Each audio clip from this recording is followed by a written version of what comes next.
I didn't give myself a target. I tried to detach myself from the result and focus on what I can. And that is the process. Pain plus reflection equals progress.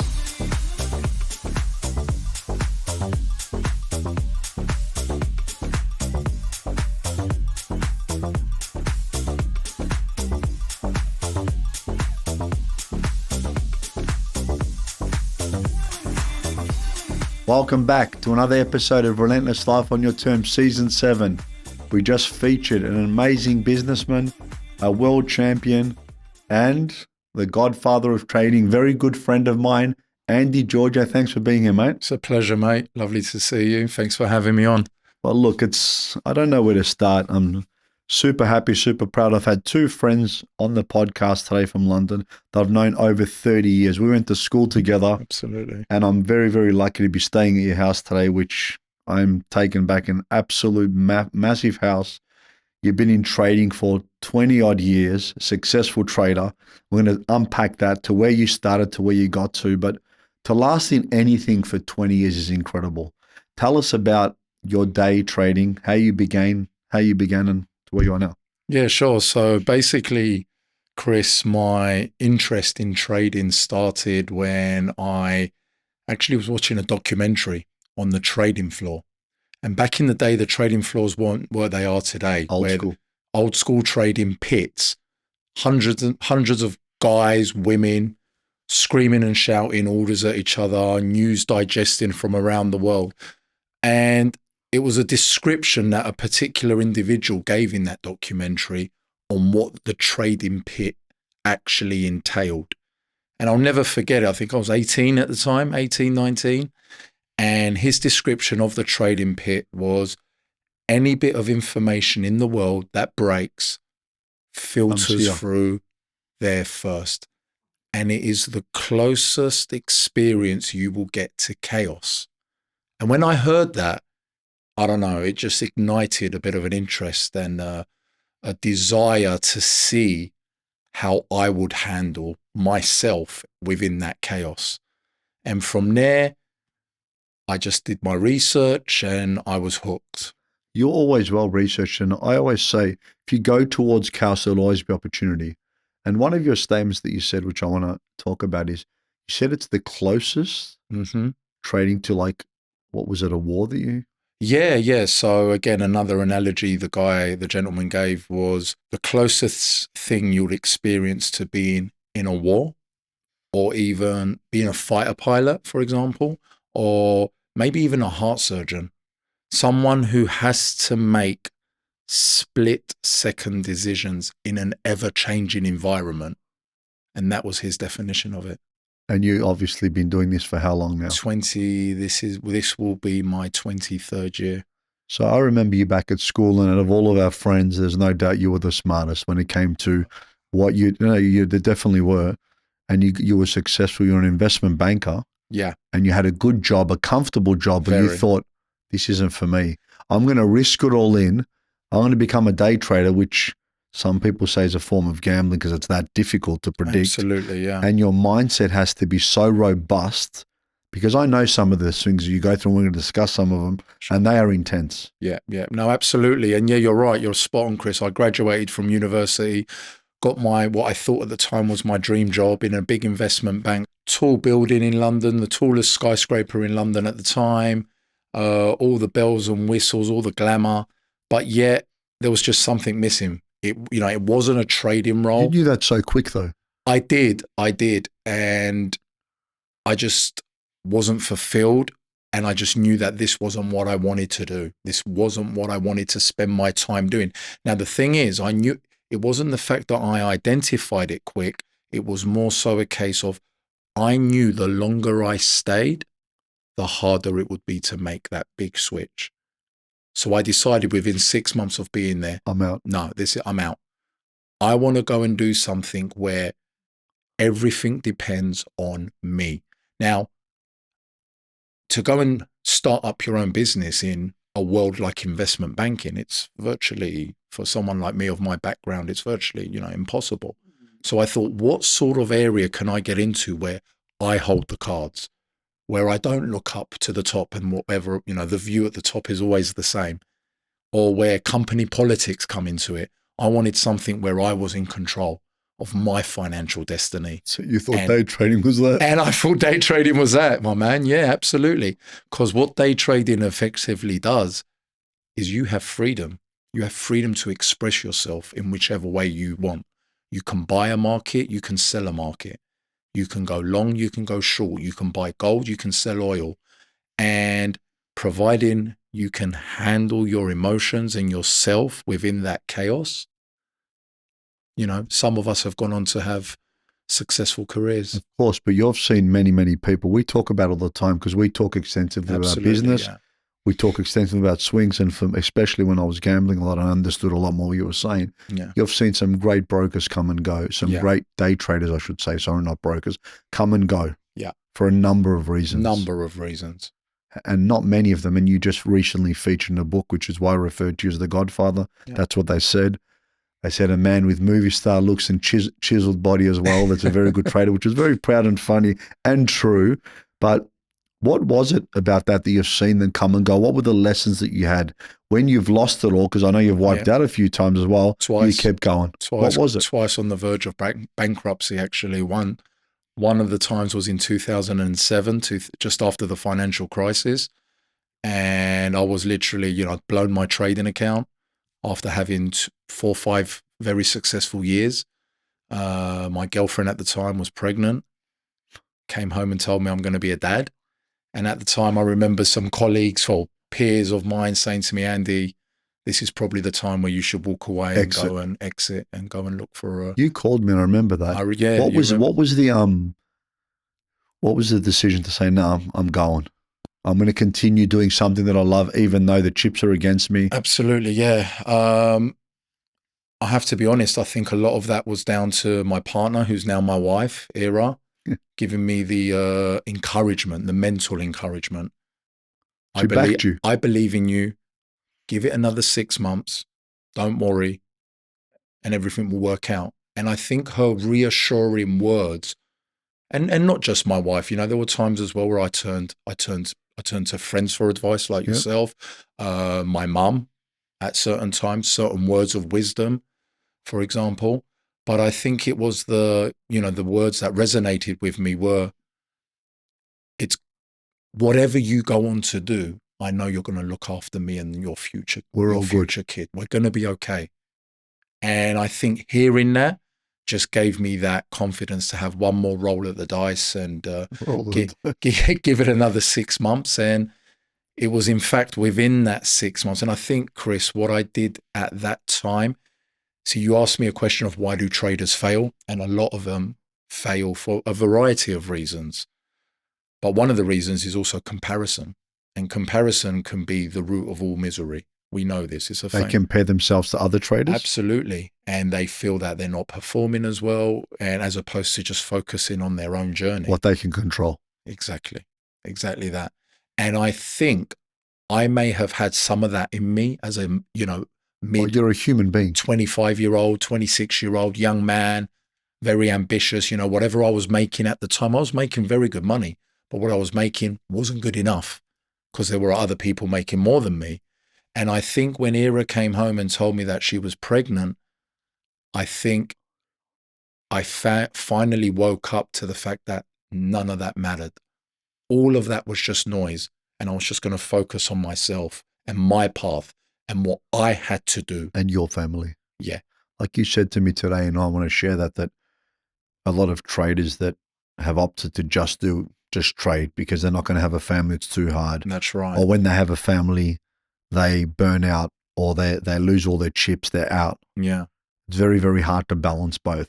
Very, very difficult. And I've seen some traders choose not to take that. It's too much. That other path in life. Yep. And just literally, I work with, and I know traders who are approaching 40, in their 40s, and have still yet to start a family. Now, everyone's allowed to choose. Because there's no wrong or right. No wrong or right whatsoever. It's your decision. But I'm glad I've gone about it the way I have, for me, because I feel that I've managed to balance the two, being a family man and also being successful within this industry. which wasn't an easy task. There's certain times where you have to, after a long day, you just want to sit there. You're down on the day, you're down a load of money, but the markets are still moving and you have a choice to make. Do I go home and see my kid and read them a bedtime story, or do I stay behind? It's the same with any person who's self-employed, I assume, any hard It is, but I've seen a lot of the things, and on the way here, one of our friends said to me, he shared with him, you're the hardest working person he knows. And he goes, there's a lot of things that are impressive about him. It's not your results. It's not your house. He goes, it's who that guy is, which means it's an amazing father of 3 and a great husband. So that's really what success is. Absolutely. Now and we previously had a world champion on our podcast who's your mentor, who talks very, very highly, your trainer. And he says you've been able to balance both very well.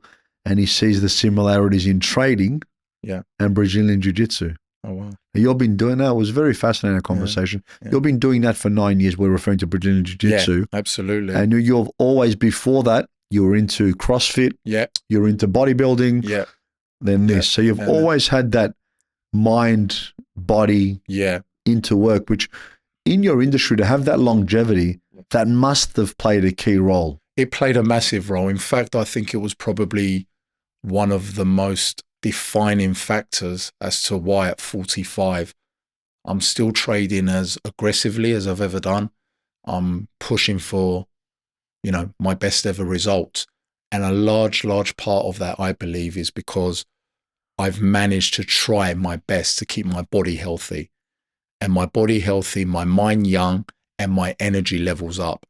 When it comes to energy and it comes to effort, I can go toe to toe with some of the young 20-year-olds on the trading floor. With experience. Absolutely. And the thing is, you shared like today, your good days have been multiple 6-figure days, which is incredible. And you don't rest there, you just keep pushing.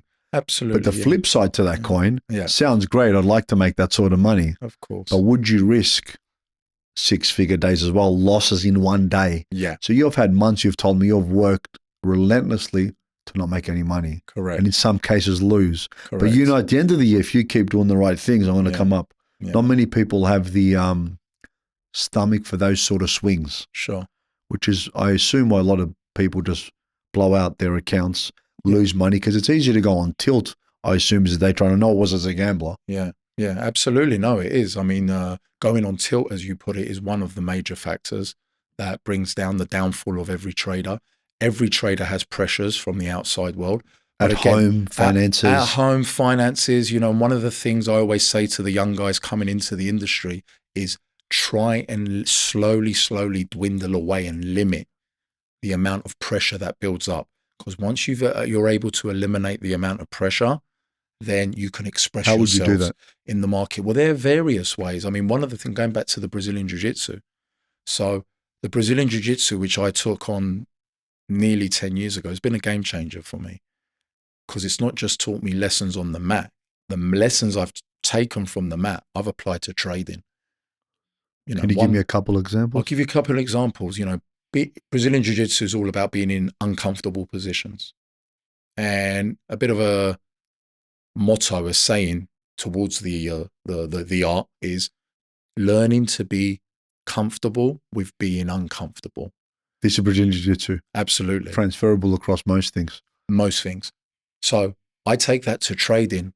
I begin my day at 7 a.m. Something's come out. A trade's gone wrong. I've thought something's going to happen. It's gone the other way. All of a sudden, I'm red. I could be red big. We're talking could be up to 6 figures though. That's a lot of money. Yep. Yeah. And I've learned to sit there and be comfortable, try my best. There are days it doesn't work, of course, but try my very best to be comfortable with sitting there on as you say, the best part of a 6-figure loss, staying calm, going through my processes, not falling into tilt. And that's just one lesson that just how you've blown out your whole account. In the past, absolutely. Well, everyone would. Because I've seen it when people gamble as well. Yeah. It's very, very easy. I've had days sometimes where I've won 20 bets. Yeah. Lost 3. Yeah. And I've walked out losing. Yeah, absolutely. I've won more bets. Yeah. But when I lost the big hand, boom, boom, out. Right. So let me tell you this. This is how I try to operate and how most successful traders will operate. You have 20 trades. Percentage bets. You have 20 trades. Yeah. You only need to be right on 5 and wrong on 15. And that is where the discipline and the planning all comes into it. If I can make money on 5 trades, it's very similar to the way my years are built now. I could go for 4 or 5 months and potentially be hitting a brick wall, not up money. But I know as soon as the volatility and the edge presents itself, I go up in gears. So I know when to go down in gears and I know when to go up in gears. And again, like with any business, you need to know when to attack and you need to know when to defend. And trading is exactly like that. I guess it's the hardest thing for I guess, someone to understand is that everything you're saying is logical. Mm-hmm. But the emotional element, when you combine money, when you can combine outside pressures, my wife's about to have a kid, I want to do this, I want to travel, whatever the case may be, it's so hard to keep that emotion out of that logical decision. Absolutely, it really is. And again, this is why it's all about self-awareness and questioning, why is it I'm doing this? Why am I trading? Why have I chosen to go down this path, this potentially very, very painful and very risky path to make my living? There are, many other ways. I think a lot of us, the guys I see who have survived in excess of a decade and are still doing it successfully, it's just the constant pursuit of being better, cracking the code, so to speak, reflecting on one. It needs to be more than just the money. This is way, way more than I just want to do a job. This isn't a job. It's a way of life. It's a lifestyle. It's a lifestyle.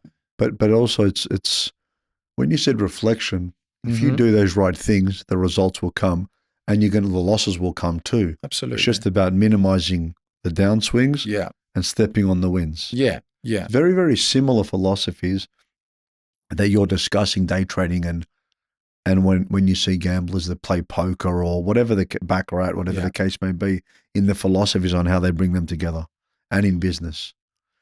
So I know you're very, very close after 9 years of getting your black belt, which is very, very impressive.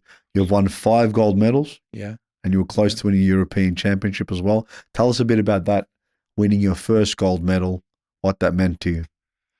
Yeah, that was, wow. I think that when I won that first gold medal at purple belt, actually, it was towards the end of my journey as a purple belt. And I hadn't really competed much at purple belt. In fact, I hadn't competed at all as a purple belt. And my professor, David, was like, listen, we're coming to the end of your purple belt and I need you to compete. So the pressure was certainly very, very high, mounting, because I wasn't going in as a newbie. And I remember that day specifically. It was at Crystal Palace. David came with me, a couple of other teammates to offer some support. And I did the, cardinal sin of researching the guy who was in my bracket and who I'd be fighting. And he was the British Army champion. And I was sitting there, why can't I be fighting an accountant or a banker or an estate agent? I'm fighting the Army champion, someone who's in the Army, probably trains all day, every day, doesn't sit at a desk for 11 hours like me. But like anything, and again, like trading, I didn't give myself a target and I tried to detach myself from the result and focus on what I can. And that is control, the process of the training. Yeah. Being prepared. And I started going mentally through scenarios in my head. If he does this, I will respond like this. If I do this and he does this, I will then move to this. So I started visualizing the power. So I started visualizing the fight in my head 4 or 5 days leading up to it. And I remember Professor David always telling all his students, he encourages us to compete. And the reason he says that is he says, you will become better practitioners as a result. And sometimes, there were times of a few of us would think, well, why? We all train hard. We all train 4 or 5 This is times a under week. pressure. This is under the right circumstances. It's under the right circumstances, but it's not just that, Chris. And he was spot on. It's the build up. It's the frame of mind that you get yourself into when you're about to go into competition against another person who you've never met before. And you start visualizing everything you know. You start seeing what will happen in the fight. And that is where the growth comes. I turned up that day. I hadn't even fought yet. And I thought, my Brazilian Jiu-Jitsu has just gone from here to here because of the preparation, the process leading up to The the fight. visualization, Absolutely. the mindset. Absolutely. So again, going back to what you said about, and we're going back and forth with topics, I can see how that would help your trading. Absolutely. Yeah. I can see how that would help your mindset. Yeah. Because like with any person, I think, who is successful as you have been in something endeavor for so long, there's days that you just want to put your hand through the wall. Of course. There's days that you're just angry. Of course. I can reflect back on a time during COVID. I'm not the most technically gifted person. And I had a bunch of meetings on Zoom.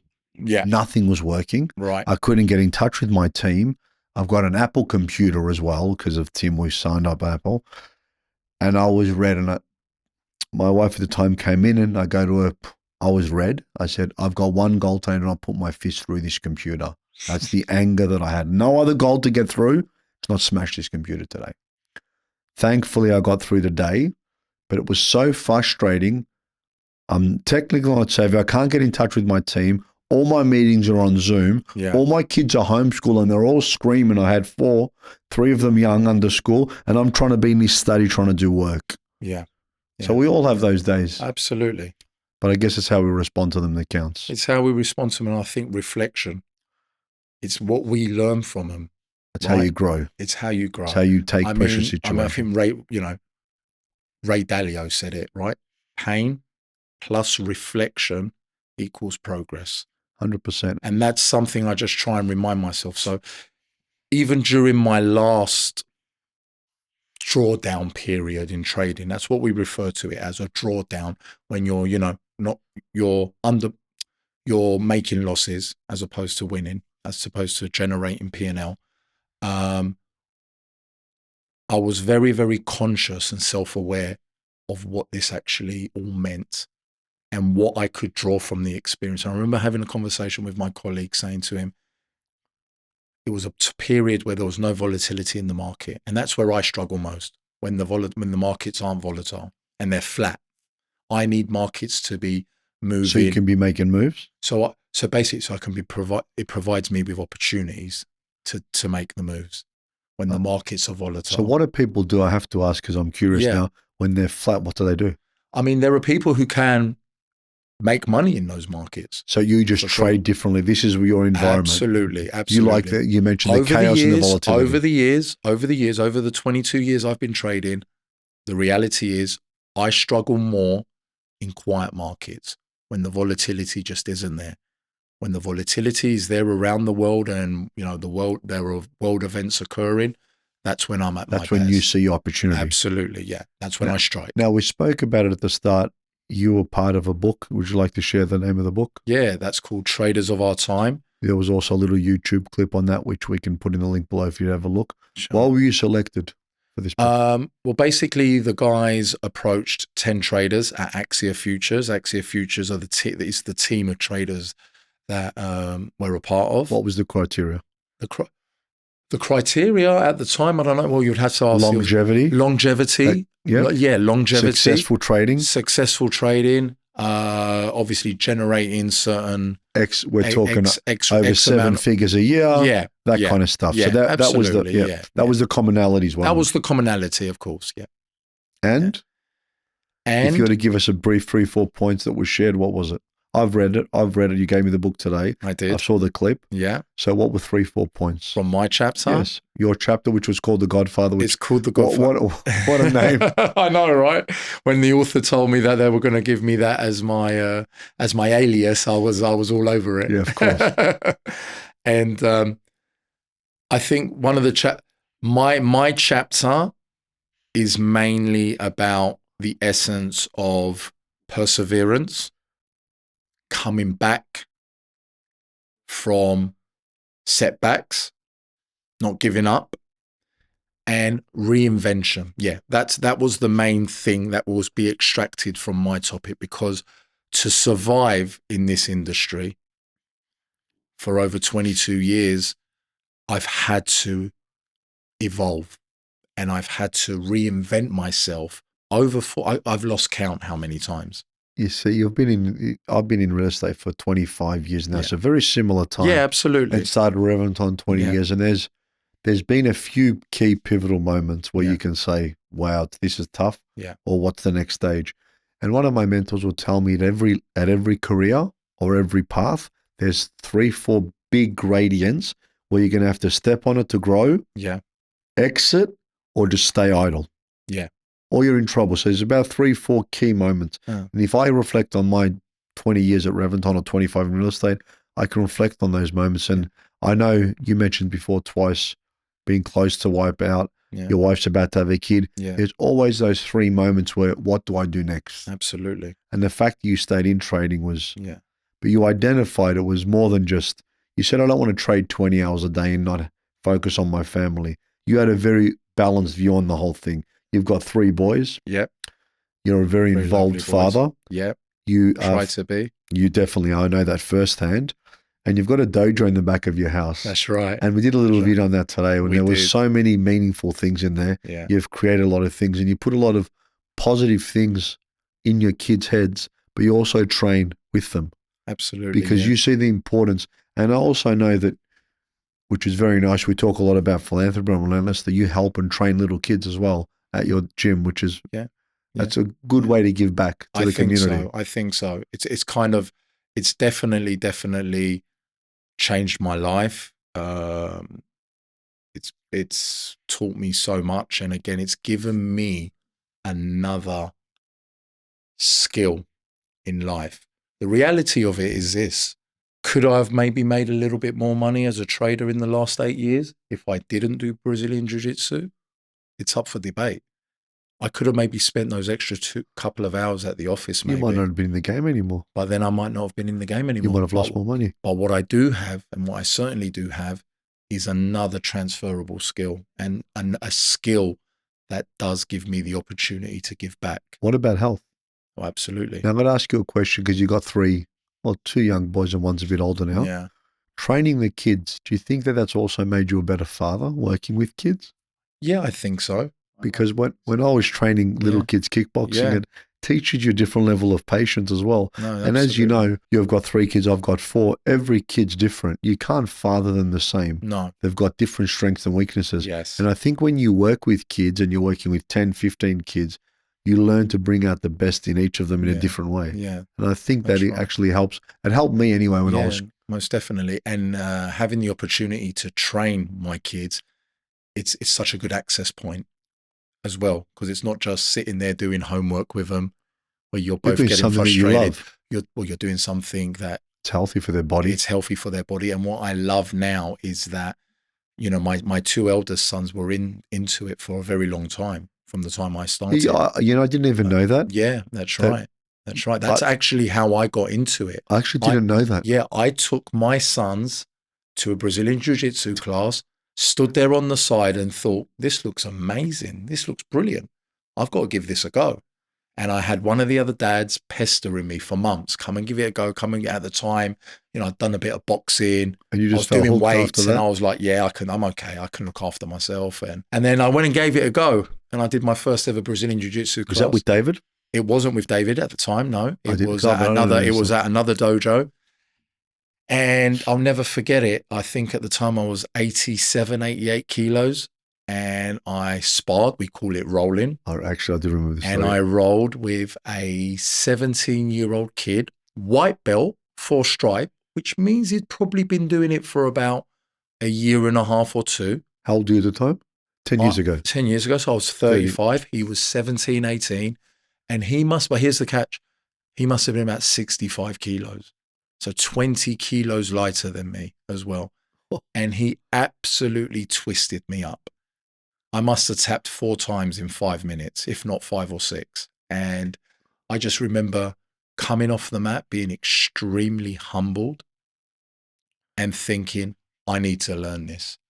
Because if anyone ever does that to me out and about in the street in front of my wife and kids, they'll be like, so I was very, very, very humbled. And I thought, wow, this is amazing stuff. You know, you've mentioned 3 times or multiple times about self-awareness Yeah. and discipline. So it takes a very high emotional intelligence to be aware of that. To mention the word humbled, but to understand that what can I do in the reflection to want to train? Yeah. To be humbled by a 17-year-old. But by the way, anyone that walked into that gym with no experience is going to get humbled. Correct. That's the point of that exercise. Yeah, but then you have two people, they respond in two different ways. You have the people who, let's say you have the people who they've been humbled, and some people just choose to ignore it and not come back because they'd rather block that out. Or they make excuses, yeah. Or they make excuses, exactly, yeah. Or they show up and improve. Or they show up and improve. Your mindset was, I need to learn that. Yeah. But you've been obsessed with this for a long time now. Yeah, Because absolutely. you definitely did CrossFit for a long time. Yeah. But yeah. this seems like you love it even more. I think I love this more than any other form of training because, training for everyone is escapism, right? You always hear the word, when I'm training, all my problems disappear for that 1 hour. Yep. I think nothing for me personally puts me more in the moment. And then therefore, when I'm in the moment, I'm not thinking about anything else other than you're in trouble if you are. Right? Nothing puts me more in the moment than literally having someone else try to choke you, to put you to sleep, or to armbar you. Yeah? You cannot focus on anything else other than that. And I think that's the addictive nature of it. I think there's something very liberating and good for the soul about being put in the moment and just all your problems and other issues, everyday life stuff going I want to away. become a day trader. For the people listening, what are 3 key things you'll tell me? I want to start. I know you're very successful. You've got over a 20-year history. Yeah. Making multiple 7 figures yearly, almost been wiped out twice. What are the 3 things that you're going to tell me? Okay. First and foremost, the why. Why are you doing it? Has to be more than just money, because there will be periods where you're not making any money, for sure. Yep. So why? Why do you want to be a trader? Yep. Number 2, perseverance. Nothing will test your perseverance more than this. Okay. I know, because I know so well. Yeah. Perseverance. And finally, the most common thing you relate to any sportsman or trader, and that's discipline. Which is everything. Which is everything in it. People are. I got asked when I was in Cyprus. If you can take those things and apply it, then I got asked when I was in Cyprus, Chris, motivation or discipline? And I said, motivation's great, but without discipline, you're nothing. Absolutely. And you hear Mike Tyson, and it's also in your thing. Yeah. Discipline is doing what you hate to do, but doing it anyway.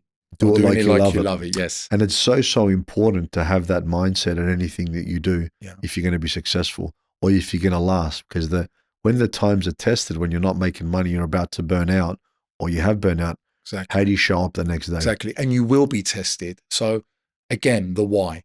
If anyone, young boys who, there's a lot of trading's kind of had a resurgence in the last 5 years. Why is that? Okay, twofold. The large part of that is because of crypto and also social media.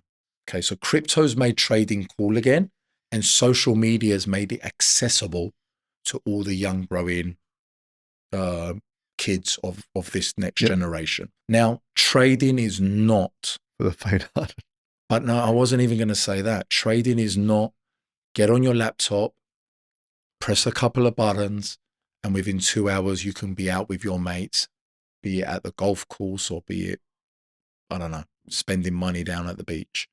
That is not trading. That's not the reality of trading.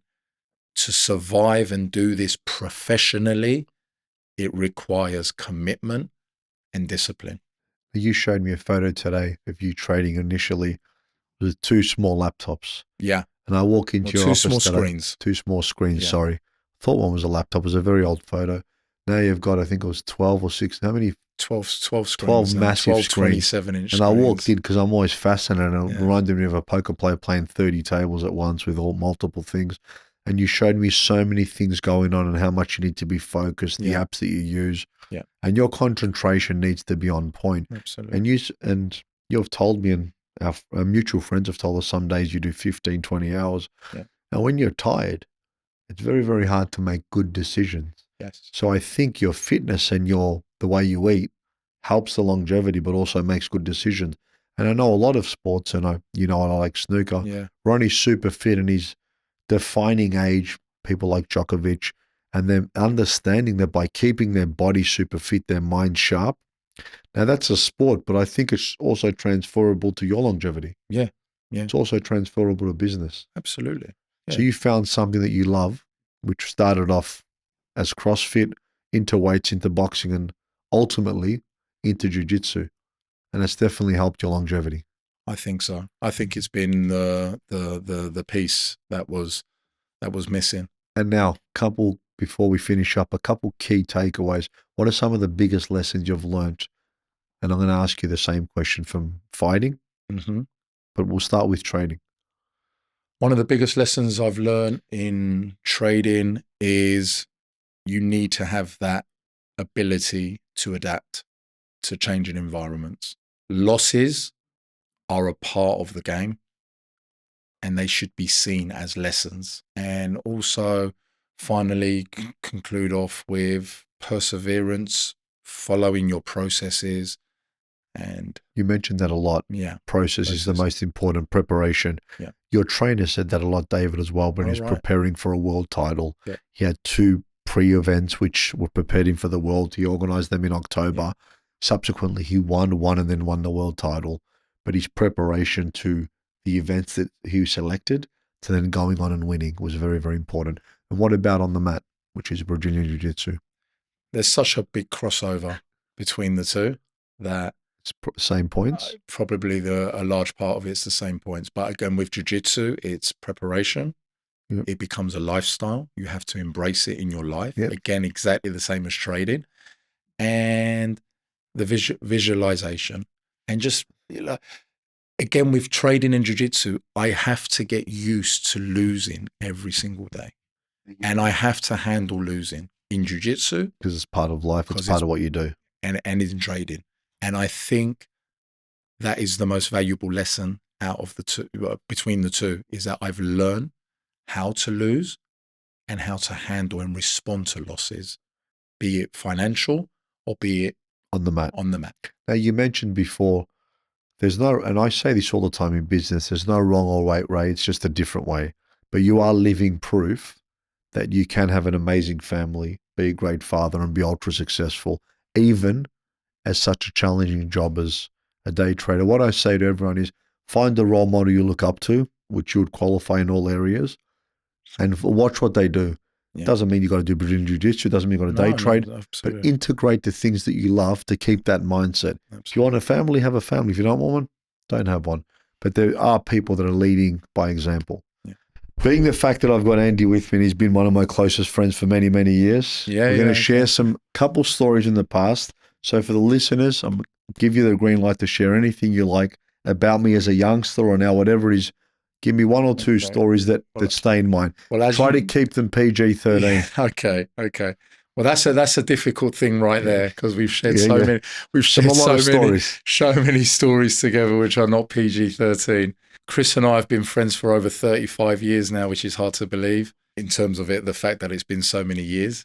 Since a young kid, I always remember him standing out as always being the one with the biggest amount of, for a clean word, balls, the biggest balls, most amount of courage, going to some funny things. I remember once we were all in a big playground at school having a cricket match. Oh no. Yeah. People are watching, girls are everywhere. And I've come up to bat, and I'm not really a cricket man, but anyway, I thought I'll participate with all my Aussie mates. And, it's a very, very vital inning. And the bowler's, he's bowled the ball, and I've gone to bat. And as I've gone to bat, Chris has stood right behind me, and literally dacked me. Starkers. There was more than one ball hanging coming towards me, my that was for God. sure. And I just stood there, froze, holding the bat. holding the bat and didn't know what to do. You were looking at me like we always played pranks like that. Yeah. But it was always tit for tat. I remember that. We were bad. I think you might have hit. I don't think you hit the ball into the No, not at all. Not at all. And I couldn't even throw the bat down. We're always pranksters. But look, Yeah. you might have got a few dates out of that, so you can. I might have. So that was. Yeah. He was always doing me a favor, weren't you, man? So that's a funny story. Is anything else that you remember from maybe our school or a recent day? Anything that you care to share for our listeners that might not know? So it's getting to know. Could be anything. I don't mind what it is. Well, I mean, Chris, you're someone who honestly is you've been one of my best friends since we were kids, since we were 12 years old. That's crazy. Always been there for me. Always been there for everyone. Everyone I know who you are friends with or family or you love. You're always there from. I've learned personally so much from you. Being a family man, running a successful business. We spoke about it extensively on my interview today, but I think I took a large part of that from you, seeing how you do it all, and also your kindness, man. I think you lead with kindness. You really do, and I've seen it in you so many times. Again, there was a time when I came to, I've visited you numerous times in Australia. We've had a ball every time. I remember once we were in a car, stopped at traffic lights, and you literally jumped out the car. And me and the other couple of people in the car looked at each other like, what the hell's this guy doing? And you literally ran out and went and gave a homeless person on the side of the street $100 bill. Cars were beeping behind you, and you just came back, sat in the car, and we drove off. So, that's something that 99% of the people I know wouldn't think to do there and then on that spot. And, you've always done that, and you've always, yeah, man. And with regards to funny stories, I want to share one because I mentioned it today because they know the background of you being a very successful trader, and I think this is brilliant. And it's a shout out to a lady I love very much, which is his wife. So it was me, Mike's wife in the car. It was Andy and his wife. And I don't know how we got on the topic of bags, but Andy's very big on looking at the value of something because you're a trader. So he's going off on how Chanel bags are investments, and he's talking to me, and I see his wife look at him with so much pride, and he's going, they're better investments than real estate. They go up and this and that. And I look at it and I don't know if I said real estate, did I?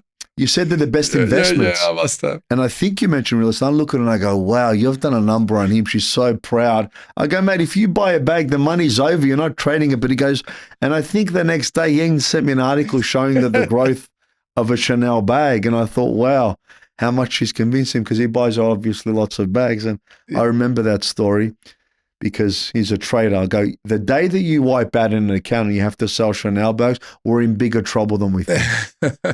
But anyway, it's always a pleasure. We've got a shootout to dinner now. Yeah. We've got at one of our closest friends' wedding tomorrow. We were in Cyprus sharing a buck. So it's amazing. We've all been friends for 34 years. Our friendship started in Cyprus, and our friends are in London. Our friends are in Australia and Cyprus. To hear your story is incredible, but to stay in your house last night and to see what you've created. You live in a very, very successful area where there's movie stars and soccer players. Peter's launching a business. Our other mates in Australia have businesses.